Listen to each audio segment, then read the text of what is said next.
When age fell upon the world, and wonder went out of the minds of men, when gray cities reared to smoky skies tall towers grim and ugly,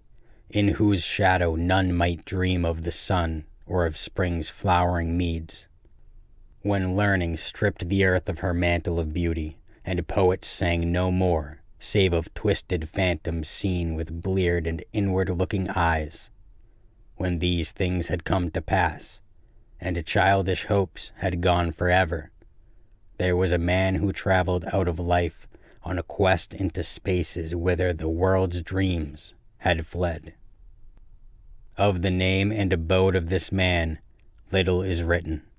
for they were of the waking world only. Yet it is said that both were obscure. It is enough to say that he dwelt in a city of high walls where sterile twilight reigned, that he toiled all day among shadow and turmoil,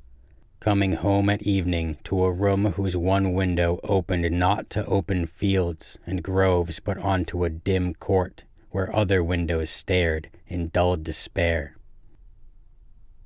From that casement one might see only walls and windows, except sometimes when one leaned so far out and peered at the small stars that passed.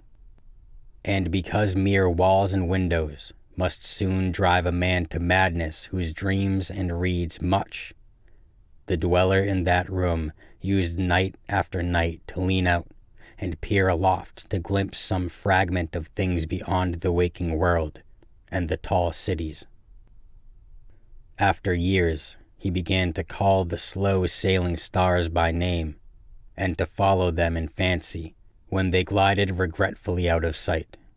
till at length his vision opened to many secret vistas whose existence no common eye suspected.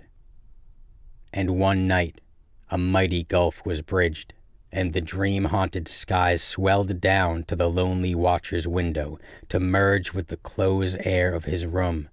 and to make him a part of their fabulous wonder. There came to that room wild streams of violet midnight, glittering with dust of gold, vortices of dust and fire, swirling out of the ultimate spaces, and heavy perfumes from beyond the worlds.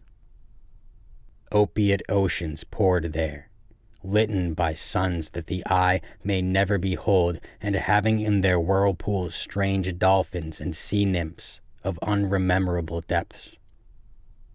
Noiseless infinity eddied around the dreamer and wafted him away without touching the body that leaned stiffly from the lonely window, and for days not counted in men's calendars the tides of far spheres that bore him gently to join the course of other cycles that tenderly lifted him sleeping on a green sunrise shore, a green shore fragrant with lotus blossoms and starred by red camelotes.